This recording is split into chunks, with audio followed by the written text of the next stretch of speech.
Hello friends, if you are having difficulty in loading your IOL onto the Monarch cartridge, then continue watching. Because loading of a Monarch cartridge can be quite challenging, one needs to insert the Technis or the Acrysof IOL into a closed docking area, and also the trailing haptic has to be tucked over it. The butterfly cartridge, in my opinion, is much easier to implant with because it has an open design and the surgeons will struggle less using this. I found that it was possible to implant both an Acrysof as well as a Technis hydrophobic acrylic lenses simply using a butterfly cartridge. This video is to show how it can be done. This is the Monarch type of cartridge, and I'm trying to inject a Technis 1 intraocular lens.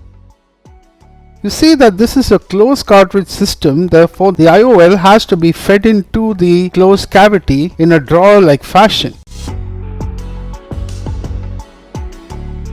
So once you pick it up, you have to actually insert it into that small gap and opening on the posterior side, and while doing so, make sure that the leading haptic is properly folded. The trailing haptic has to be tucked over the optic portion and not under it, and it has to be pushed inside using special forceps.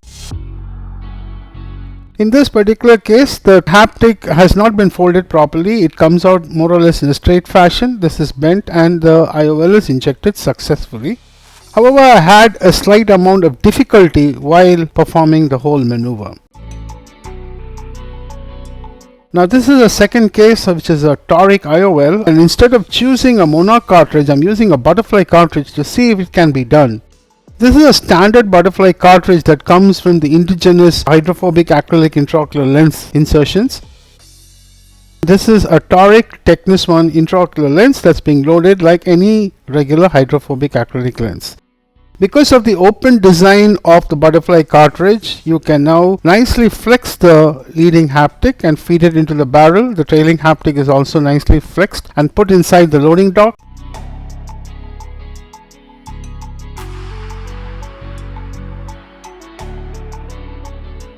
And now you find that it's almost child's play to inject the lens. This happens in a very predictable fashion and there is less stress to me. I realized that we can use a butterfly cartridge instead of a closed Monarch cartridge with greater success and peace of mind. Thank you for your attention.